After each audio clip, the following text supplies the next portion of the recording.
Dana, good to see you. It's good to see you, Bret. I love those pictures on your wall behind you. I see two of your old bosses, You do. You Secretary also have Mattis. you also have an interview with Jerusalem Post as well. Oh, okay. That's yeah. We're gonna let the room populate for just another few seconds. But it is really great to see you. I like the haircut. You're all Yeah, this is I get my haircut. We're being listened to, so people can know. I get my haircut from a guy who learned his trade in the Soviet Army. So, but it's cheap and it's fast. Um, anyway, let's get started. It's great to see you, Dana.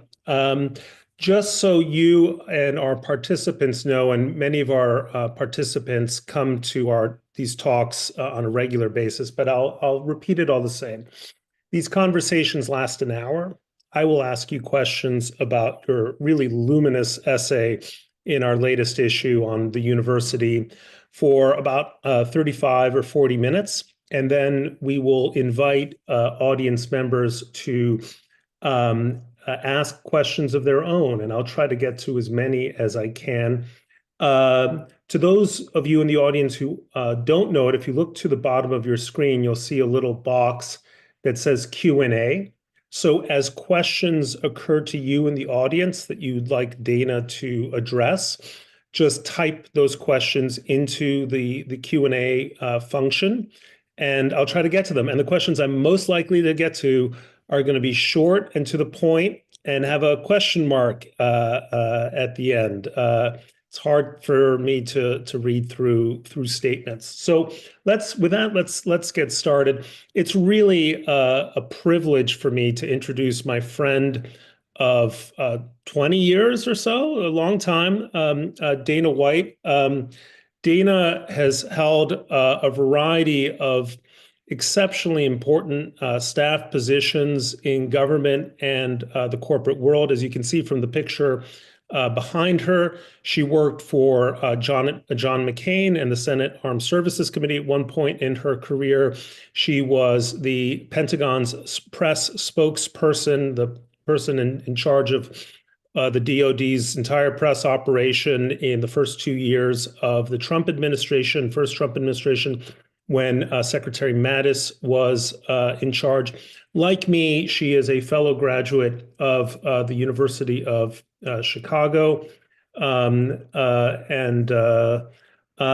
someone I have always known as having a profound personal commitment to the state of Israel and to the enduring relationship and hopefully friendship between Black Americans and Jewish Americans. And that's really the theme of your essay, Dana, which takes a very close look at historically Black colleges and universities, best known as HBCUs, the most famous of which, of course, is Howard University in Washington, D.C., but many other schools like Spelman in Atlanta and all over the United States. And you say something that really fascinated me, Dana, which is that if you want to understand what happened on American college campuses since October the 7th,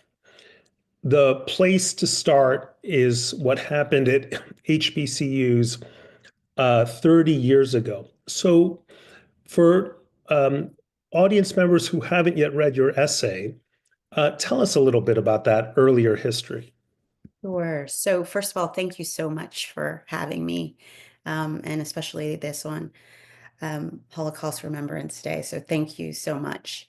Um, Really, what I explore is the fact that my own parents went to Howard University, and they had this affection for the Jewish community and for Israel because they had Jewish professors, they had Jewish classmates, and they stood beside them in the civil rights movement.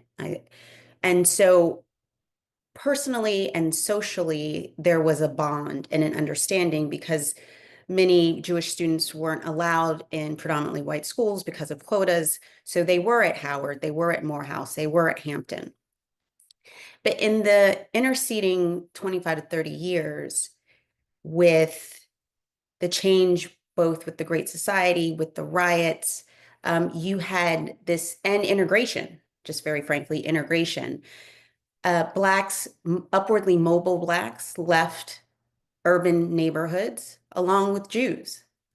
And therefore, there was a parting of the ways, and you left sort of this very vulnerable population of Black Americans who were really susceptible to what was the rise of sort of Black liberation movement rhetoric, most notably by Louis Farrakhan and the Nation of Islam, that really sold this argument of self-reliance and had a very attractive message, I want to be clear, in terms of self-reliance, empowerment, Black men leading their families.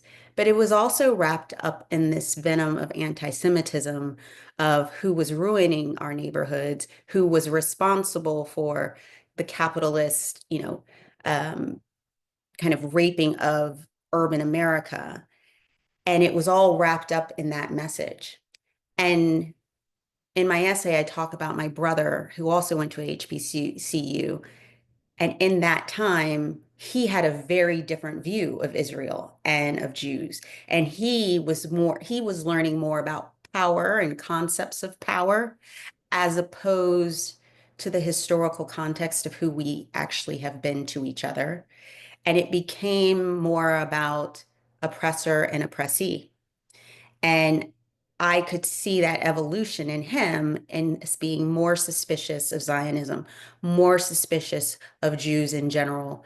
Um, and to be very frank, but my brother knew very few Jews. Like he probably could count the number of Jews he'd grown up with on one hand, if that.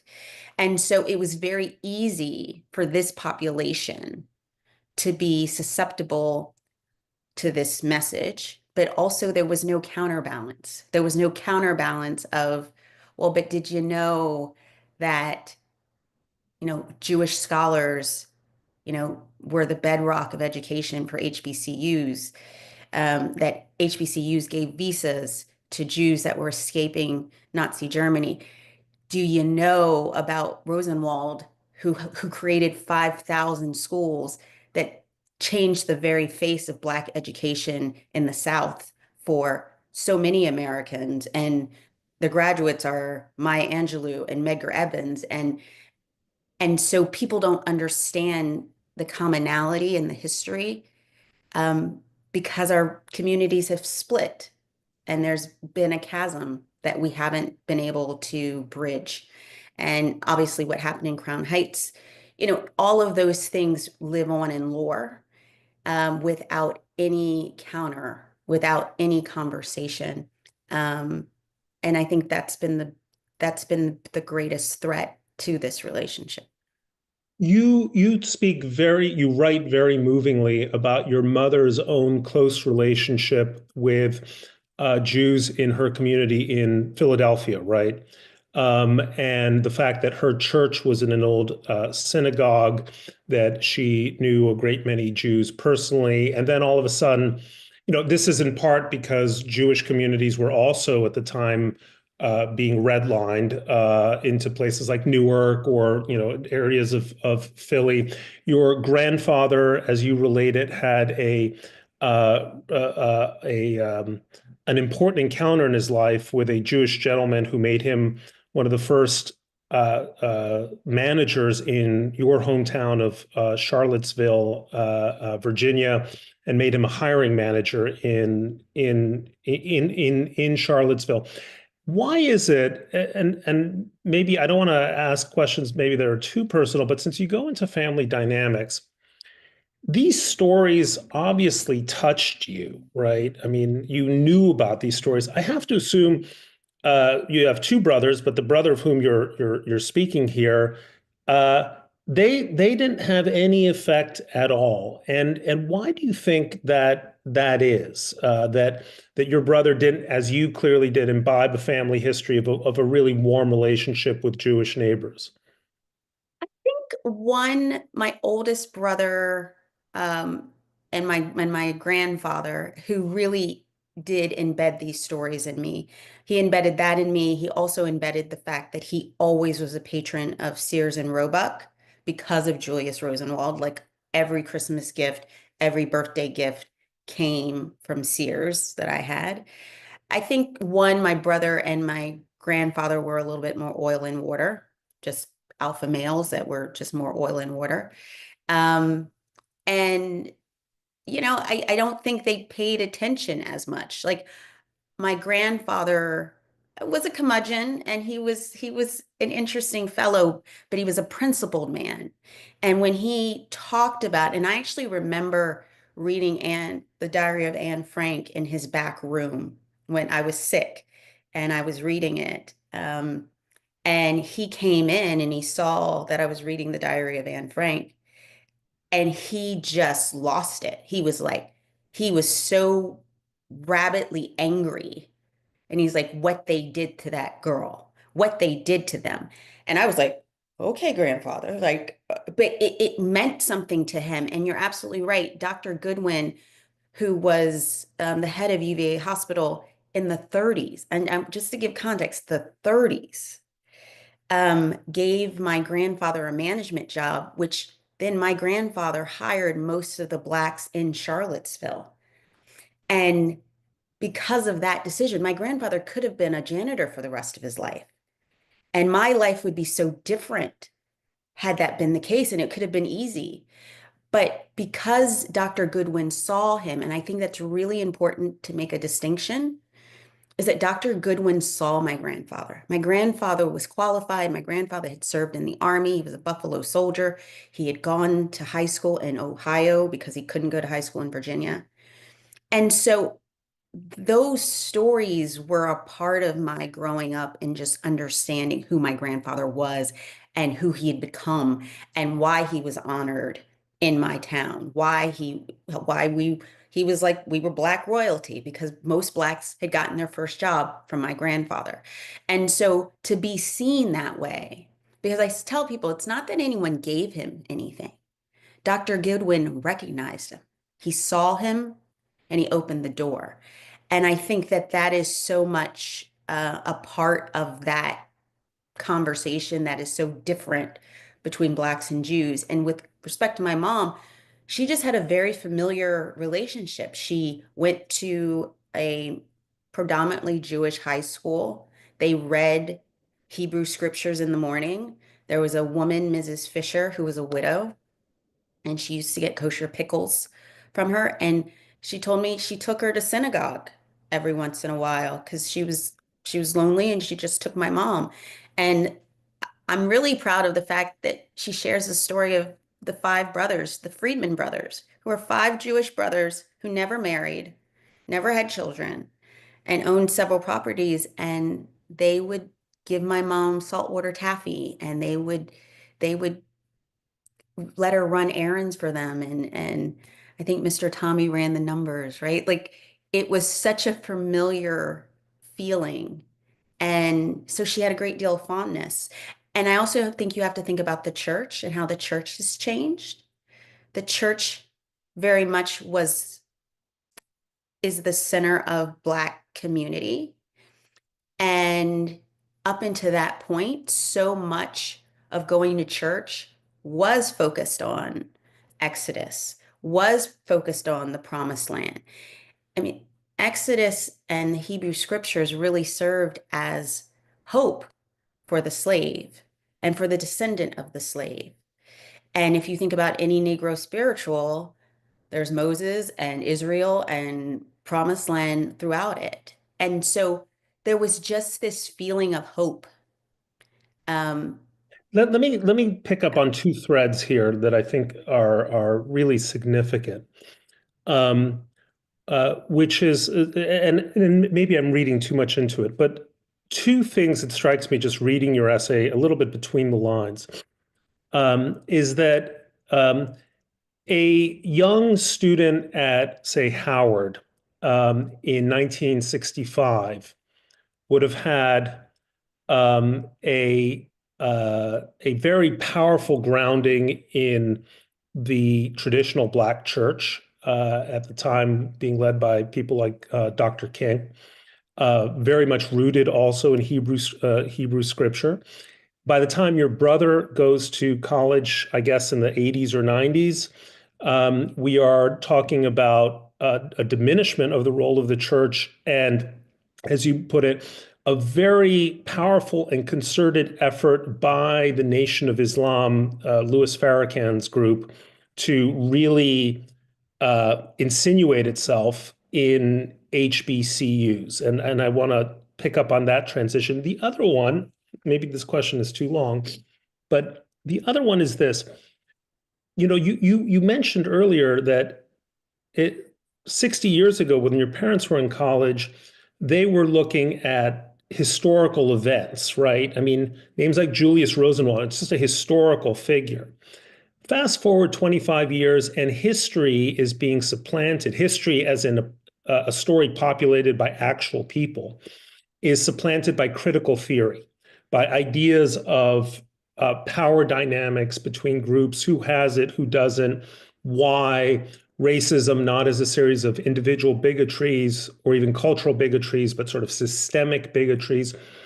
It, how did that transition come about? And I guess that's the question. And since it has come about, is it possible to reverse it, or has that train left the station? I think it came about partially because in the Black liberation movement, there's a strain of Marxism, right? There's a strain of someone has something that you should have, that you are a perpetual victim of someone else's power. And that and also when my brother was going to school, he is sort of the first generation of like normal integration, which is important to understand too, because he was also bullied by white students. He was bullied when he went to school. And partially the reason he went to an HBCU, and I think many of that generation went to HBCUs, was because they were trying to escape white America, right? And and HBCUs offered this alternative perspective on history, right? Not, not all bad, but alternative in terms of here are the giants of Black history that you didn't know. You didn't know that the first self-made millionaire was a Black female who grew up in slavery, who was born into slavery. Like, you don't know these things. And so that's part of it. There was that strain of someone's taking, and I also will say the rise of the Great Society and kind of this reckoning of righting wrongs, past wrongs. The Black church took on hook, line, and sinker as well, which was quite different. And in adopting this, the government is now responsible. The government has done us wrong. The government owes us something. And that really wasn't, again, a part of the Black culture. One, because Blacks were traditionally, before FDR, Republicans. But those programs sort of made you think I'm owed something. And I'm owed something, then that means someone took something from me. And so therefore now I'm looking for who took something from me, who systematically has made me, undervalued, disenfranchised. Who is it? And the Farrakhan's came, I'll tell you who it is. It's the Jews.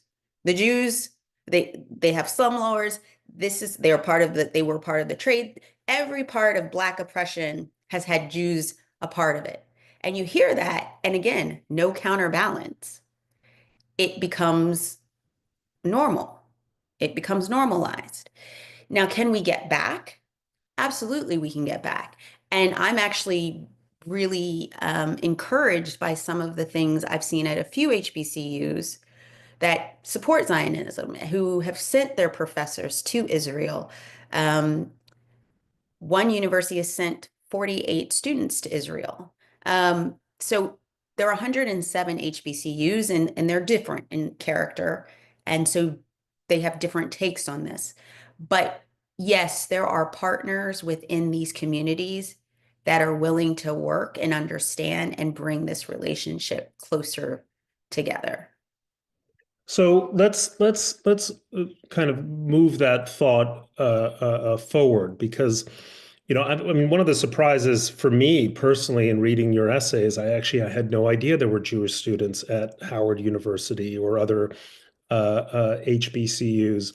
That I mean, that now seems like far-fetched, but why should it be? Why should it be far-fetched? Are there Jewish professors at HBCUs? Like, to what extent is Jewish history or the common story of the Jewish Black struggle from, Joshua Heschel and actually going back to the founding of the NAACP and even before that, how often is it told? But um, let me ask you first about so the initiatives that you just mentioned. How did those actually come about? Like, is it coming from within the HBCU? Some professors saying this is what we should do. Is it a Jewish group reaching out to HBCUs and saying, how about giving your students a year in Israel and we'll work together on funding? How does that happen?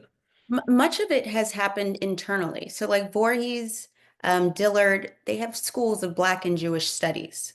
So that has actually come from within those universities who continue to understand the history, right? And have continued the the thread of what that relationship has meant. Um, I think 26 HBCU students signed a letter in support of Israel. Um, so it's different at different universities, but it came from within. It wasn't necessarily something that came from outside Jewish communities, but there has been a partnership. And so there are some classes that are actually taught with Black professors and Jewish students. Morgan State has a very strong program. And so I feel like it's come organically because there are these people who went to also HBCUs. It's important to know that, HBCUs graduate 10% of Black college students, 70, something like 40% of all Black engineers come from HBCUs. 80% of Black judges come from HBCUs. So there is this thread of people who still have the knowledge, but it's just that it's a dying thread. And it's one that needs to be reinvigorated because there are many, and I've talked to HBCU students who literally have never met a Jew. Never. And what I've found in those conversations is Jewish people tend to be very mysterious to them. And they don't understand how they're not white.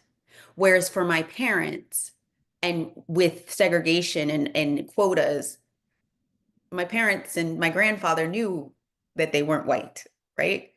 Um, but this generation, in some ways, not only do they see many Jews as white, they can sometimes see them as super white because they do know white people, but they don't know that many Jews. And then they Yeah. don't know how the experience is any different than being white. So, you talk about what we might really start to do to revitalize this relationship.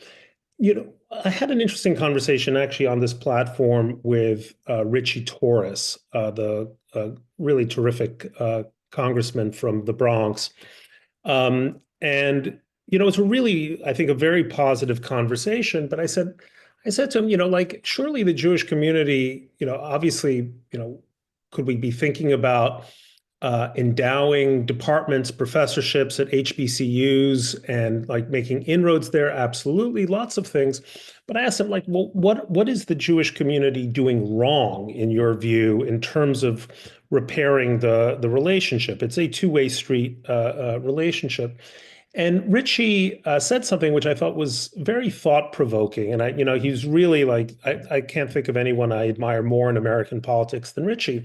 But he said something that stopped me and made me think. He said, look, right now, for better or for worse, Jewish names seem to be at the forefront of efforts to dismantle DEI programs on college campuses and elsewhere in American life. And he said, whatever you feel about DEI, this is not going to go down entirely well. Do you agree with Richie on that score? And I'm asking this because it's very much in the news, obviously, given President Trump's orders in the last week or so. Well, I too, he is a great representative, and he is a wonderful individual at a time when we need as many thoughtful leaders as we can get. I don't know. I don't know that I believe that Jews are at the forefront of dismantling DEI. Um, and moreover, I I believe that there is far more understanding for diversity. And I think in Hebrew it's tikkun olam, like to make the world better. Um, that is so much more important and so much a part of the Jewish ethos, um, that I don't think it's necessary for Jews to dismantle or mantle DEI. I think it's very much the spirit of within Judaism of where I see wrongs and where I see people aren't being seen. It's very much a part of the Jewish ethos to change that. And I do agree that putting names on buildings and making people understand how important these institutions are, not just for Black America, but for America. As I say in the essay, what you see manifest within the Black community will manifest in the larger community within 15 to 20 years, and it's getting faster. If you think about this idea of systematic racism, systematic victimization, like one of the things, I'll get a little personal for us. Like one of the things for us, like I often think when you and I met, here you are, you grew up in Mexico, you're Jewish, you're this incredible writer.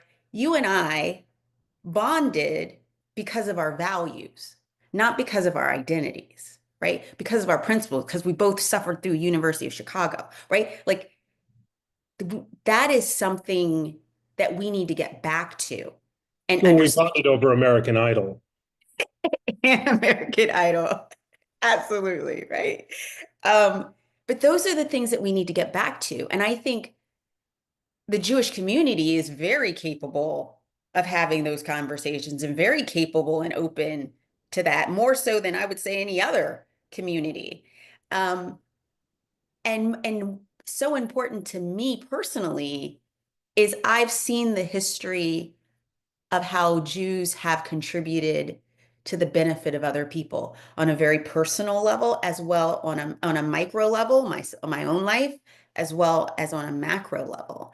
So I don't necessarily accept the premise that it's Jews who are at the forefront, or too many Jews are at the forefront of dismantling DEI. I think there are principles that make people say, look, I see you, and I don't need a program, and I don't need to be mandated to see you. And I think Jews have done that historically, factually, in spades for generations. Oh, you're on mute.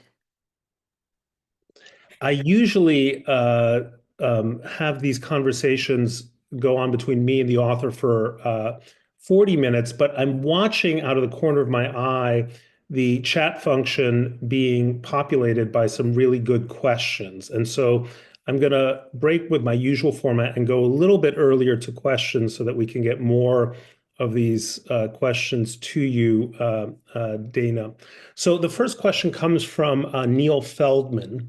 And he wants to know this: to what extent is the settler colonialism view of history considered normative, and unquestionable on HBCU campuses? Is there any sense that the ideology delegitimizes every American of any race or ethnicity as an inherently evil occupier of Native American land, let alone Jews in Israel? Any thoughts on this? Hmm. So I think it varies, but I do think that there is, and there has been a curriculum of teaching young people that, yes, there are set oppressors, there are set victims, um, and it doesn't really matter your actual individual story because you have been afforded privilege, even if you don't know your privilege. And you hear that a lot, right? Like you're privileged. I mean, I'll tell you, I'm from the South. I grew up with a lot of, working class whites. And I will tell you, I know that the white privilege memo didn't get to all white people. Um, so I think it can be changed, but yes, it is a diet that is being sold, and it's real. And even among, I'm actually about to go to an HBCU event down in Atlanta with Google. It's real, and the problem is these are young people who are going to make a difference in the world, and so addressing these issues now and educating them um, to alternative views of this is going to be paramount, but it may not be in their classroom. It may have to take on other venues. I mean, one of the things I often say is if you're opposed to settler colonialism, then you should be a Zionist because it's the oldest anti-colonial struggle in history from, well before the birth of Christ. Uh, Avianca, I hope I'm not going to botch your surname, Avianca Bouchedid, wants to know, and she's the acting executive director of Temple Beth Israel Preservation Society. What can she do to effectively support, or her organization do to effectively support and collaborate with HBCUs? One thing would be great because a lot of HBCUs, some of them are in quite rural areas and they're not very large Jewish communities around. But what your temple could do is, no kidding, host a Shabbat where you have HBCU students come, or you do some sort of reading. Because one thing that is, as Black Americans still are the most church-going demographic, and especially Black women, is bringing that together. Because a lot of Blacks who have traveled to Israel, the hook is Jesus. Just so you, it's the hook is Jesus. But they learn about modern Israel. And they learn, the biggest thing they come back with is that Israel is not white, right? It's not this colonial, it's not white. Um, and they're like, I didn't know, right? And so introducing them to that, and the diversity of your congregation, and also demystifying. This is very important, is the demystifying of Judaism, and bringing them in. One year I went to more Jewish ceremonies or services than I did Christian. I did Yom Kippur, I did Purim. Um, and what you'll find, and what I think many would find, is like there are so many similarities. And as Christians, it so enriches our faith in a way that instantly those students would understand Judaism and the ties that bind us, really, in a bigger way. So opening up your congregation, because I will say sometimes I've gone to a lot of Chabads, right? But sometimes people don't know how to get in, right? They don't know. I mean, I'd love to learn about Exodus. I'd love to sit down with a rabbi and learn about Exodus, but no one knows how to break in. And Hmm. so that is the number one thing I think you and your congregation could do a great deal in HBCUs. Okay. An anonymous attendee here has this question. Uh, she writes, I am a senior attorney at a large DC-based law firm and have the opportunity to work with many Black interns and junior staff, especially from Howard. I am also the daughter of a Nazi refugee, and I feel a kinship with them that I don't know how they feel. How do I best use my corner of the world to advance Black-Jewish relations? I am especially sensitive about the impact of my seniority when raising the issue. Well, I think you do it as a mentor. I think you invite some of those individuals out uh, for coffee and or lunch and find out who they are, what are they looking for, what are their views? Like talk to them about, hey, what are you hearing on your campuses? Or just make yourself available because there are a lot of questions. So I'll give you an example. Um, I get my hair done in Williamsburg. Um, and my hairdresser um, was a little frustrated because her landlord is Jewish and she said to me, I don't understand why these Orthodox children can run around at all times of the day or night and nothing happens to them. And our children get shot. And she was resentful. I'll just be very and this is in the cone of a black hair salon, right? And she said, and then I went back to a Jewish friend. I was like, I need answers. I don't know. I don't know. And my friend told me, she said, number one, it's an Orthodox neighborhood. And Orthodox Jews are a set on in and of themselves. And they're like, if I walked in, they'd think I was strange. And so she told me that. And then she says, you have to understand all of those mothers know those children. It's a community and they have standards. And so they know everyone and every kid. And I said that to my friend, and I said, the Black community no longer has a community. We have neighborhoods. We used to have communities. My mother grew up in a community where Miss Mary saw her do something wrong, would snatch her up, spank her, take her home. She'd get spanked again. There were standards, there were communities, and people looked out for you. And I simply told her, it's not their issue, it's ours. And suddenly a light bulb went on. She's like, oh, okay. And it was really quite that simple because in the absence, and sadly, in the absence of information, people go to the worst place. And so I think sharing your specific story would be incredible for them because they don't hear it. They don't know it. It's kind of like, yeah. I mean, the number, and this is not obviously not just in the Black community, but the number of Holocaust deniers today is insane.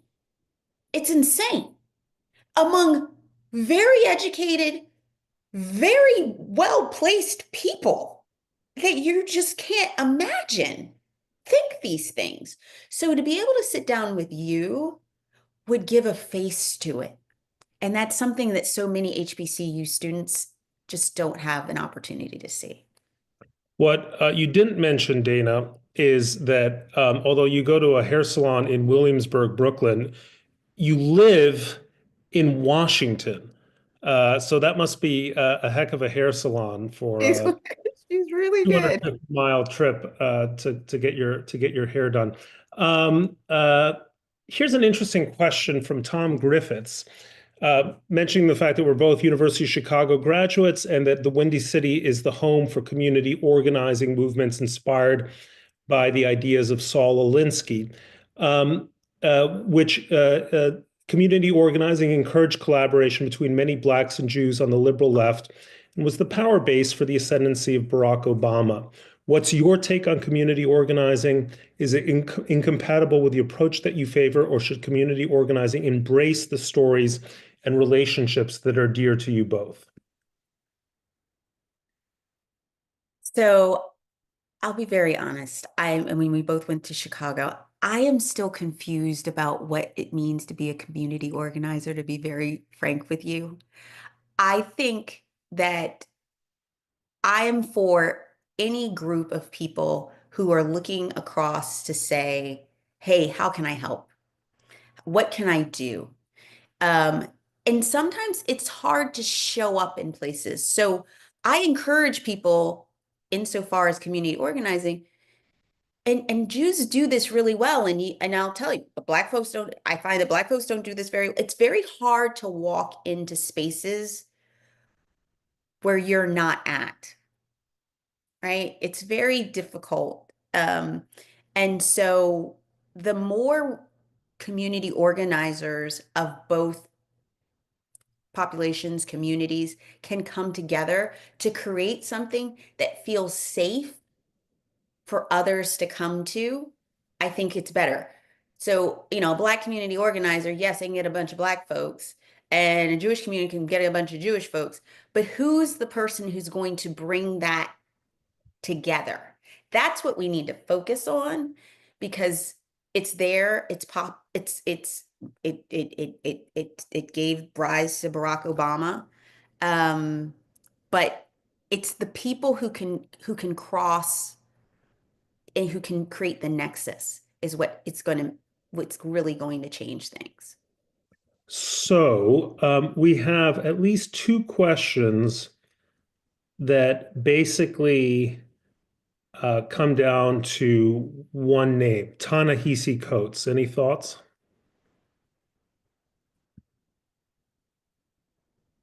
Um, any thoughts? I Let me ask it more pointedly. So he wrote this book, The Message, yes, as you yes, know, the third section of which is this very, very aggressive indictment of Israel based on like a week he spent there and no other apparent sources of information. Coates is, by some accounts, one of the leading Black intellectuals of our time. How influential do you think he is? Is he more influential among whites than among Blacks? Like, just how, is yes. he the James Baldwin of our time, or just a guy who white people pay attention to because he's writing in the Atlantic or places like that? So yeah, this is tough because he works from so little actual information that it's sort of hard for me to give him any real credit and given the way he outlines his argument. Um, I do not think he's particularly um, persuasive or influential within the Black community. I think he's persuasive among a segment of Black elite that make a living at sort of stirring controversy and stirring division. I think he is someone that mostly white liberals who feel guilty respond to. But no, I would say I would tell you probably the average professional Black, or even he doesn't really register, but he ends up registering and has a disproportionate presence because whites do pay attention to him. Kim, uh, oh, Kim, I'm sorry, I'm about to mess up your surname too. Curls with a CH, or Churls, maybe. Apologies in advance. Kim asks, how can we repair the damage from the war in Gaza as it relates to Jewish-led organizations feeling abandoned and betrayed by, in some cases, anti-Semitism expressed by Black-led organizations? So I will tell you part of the reason I started a foundation just for this reason. Um, After October 7th, Sorry, what's the name of the foundation? the foundation is named Randolph L. White Foundation after my grandfather. Um, I felt how abandoned Jews in Israel were. And it was striking to me because it showed me as a communications professional um, that there has been a neglect of this relationship for decades.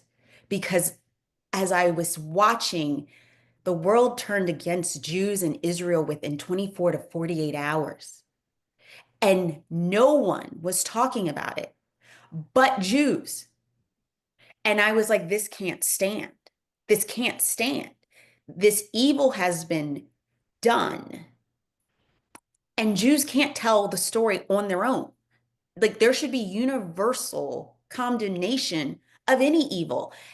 And what gets me really hot is, again, Jews have a tradition of showing up for people. They showed up for Black Lives Matter. They showed up for anti-Chinese during, like, they show up for gays. They show up. And no one showed up after October 7th. And so I'm sorry, I kind of lost the thread of your question, but what has to happen is one, the demystification of being Jewish. And two, and there has to be a pride in it, because if you're asking for allies and partners, and if I'm going to go out there, I need you to stand strong. And obviously I understand and know the historical consequences of Jews standing strong and raising their hand. But it's the only way, especially for Black Americans, to understand and then join. They have to understand what is the plight. Why is it different? Why are you different? Why do you think this way? What are your stories? Because they're different. They're just different. I had a really good friend in high school, and it broke my heart. Her name was well, she had a Christian last name, but her mother's name was Levine. And she was dating a little boy in Cape Cod, and they were all WASPs and they were doing their thing. And she said, then they started making anti-Semitic jokes. And she didn't know what to do. And I remember being so heartbroken for her because I, as a Black person, this is me. I don't know what's behind the curtain. Everything is right here. But for her, by simply telling them she was Jewish, she was about to isolate herself from this social situation, a boy she really liked, who was going to suddenly look at her differently. And I thought how horrible that must be, of how to negotiate your identity. And so so explaining that to Black people, to Black friends, writing about it, it would help a great deal, because we don't understand the struggle. It's a different struggle, but it's still a struggle. And again, there's too much in popular culture, and it's become too acceptable to be anti-Semitic, to make offhanded comments, and Jews control media. Nick Cannon's like, don't they control the media? Don't they do this? Aren't they all in finance? It's too easy. And it really is upon the Jewish community and its allies and partners to change that, to give it context, um, and to understand, because it's just ridiculous. And one thing I always say is like, you know, Jews have had to start over and over and over again, over and over again. Oh, I have a friend. My family had a business in Egypt. We had to leave Egypt. We left Egypt. We did some over and over. People don't know that. They don't know that. They don't know those stories. They don't know my family came. This is what we did. Black people need to know those stories. We can be inspired by those stories.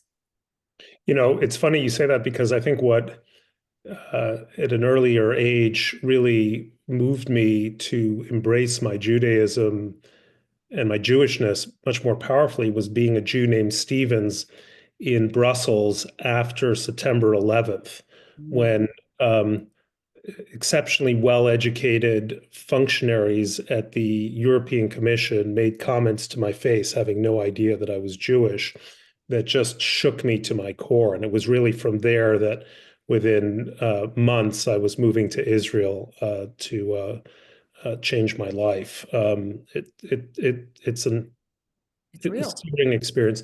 A personal question for you comes from Randy Freeman, who asks, who points out that you're wearing a Star of David, and what does that mean to you? Yeah. So I started wearing a Star of David after October 7th. I had a very good friend whose daughter, 17, was threatened on the subway in New York. And an Arab woman walked up to her and said, I wish I could rip that off of you. And I was so upset that in New York, in America, that a 17-year-old girl could be threatened for wearing a Star of David. And I felt, and I have so many Jewish friends who are afraid. I was at an event and a man was wearing his kippah, and as soon as he walked out, he took it off. And I thought, if my Jewish friends are afraid to show who they are, then I will wear a Star of David for you. Um, I'm a Christian. Jesus is from the house of David. I feel I can fully claim it. But that's why I decided to wear it. And because no one should ever be afraid in America of showing who they are, especially their religious affiliation. No one. And I was incensed by it. I actually, I called Bret. I actually had my own anti-Semitic moment. I was in Boston and I actually had the yellow ribbon on. And there was a woman who walked by me who was Jewish. She was like, I really like your ribbon. And she kept walking very fast. She kept going, I have one. And she left. And then there was this Arab woman who appeared next to me, and, not native born. And she says, what did she say she liked about you? And I was like, and I just thought coarse English, like no big deal. And I just kind of turned my shoulder to her to show her my ribbon. I said, she likes my pen. And the woman looked at me and I've never felt this kind of energy from anyone ever. But she looked at me and she said, did she say she likes your pants? And I thought that was so odd. I was like, what? And she was the way she was staring at me. And I suddenly, like, just something came over me, and I was taller than her. That doesn't happen often, but I was taller than her. And I kind of went full black girl on her. And I just full frontal. She said she likes my pen. And she backed up and I was shocked. I called you and Naomi. Like I had to call two people to be like, what just happened to me? And they're like, welcome to your first anti-Semitic moment. And I was like, what? And so for me personally, I just not on my watch. I'm just the kind of person like not on my watch. I have too many friends who are afraid. I have too many friends who shouldn't be afraid. And um, and so that's why I wear it. That's a very powerful answer. Nick Sander from the Council on Foreign Relations has a personal question for you. He writes, I loved your point about communities. I am planning on moving south soon and raising children. What are some things I could teach them or types of groups they could be a part of to build community outside of the Jewish ones? I'm aware that not knowing people enforces stereotypes and prejudice. So this is just all-purpose Southern girl question. All-purpose Southern girl questions. So, what's a really good place to put your kids is actually the YMCA for a few like camps or because the YMCA tends to be quite diverse. You definitely will run into a lot of Black children at the YMCA and Black parents. Um, that's a really good place to start. And I think kids are a great way in general to kind of start conversations because then it comes to the parents like, hey, such and such wants a play date. Hey, oh, I didn't know. And it's a really great way to get to know. So the YMCA down south, um, I would also say any interfaith um, events, lots of churches, especially in the South, because um, you have a lot of the evangelicals and the Baptists who do a lot of interfaith community work, and a lot of it is right now all about Israel.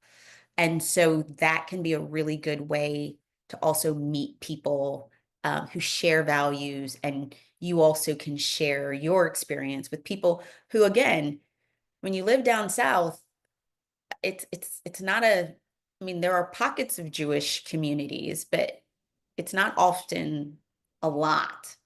So those would be my suggestions, YMCA and look at some interfaith events. Leslie Levine asks, she says, Susan Bro, the mother of Heather Heyer, who was killed, the woman who was murdered by the white supremacist at Charlottesville, said, quote, you have to get to people one at a time, end quote, to help them understand the dangers of hate. In the context of anti-Semitism, what would you say to Jews who share that sentiment but are afraid to speak out? And Mm. Leslie adds that she's not afraid. But Uh, what do you say? I would say you can't be afraid. Um, um, what is it? It's Joshua, like be bold, be courageous. Um, you can't be afraid. One, you do have to hit people one by one. And part of my goal is creating these opportunities for one-on-one interactions because obviously it's a lot harder to hate people who you know and who defy the stereotypes or when you hear something. And that's so important within the Black community because the conversations that are in barbershops, the conversations that are in salons, those are serious conversations and it's all Black. And so I would just tell you not to be afraid. And I mean, that's easy for me to say, but you have advocates.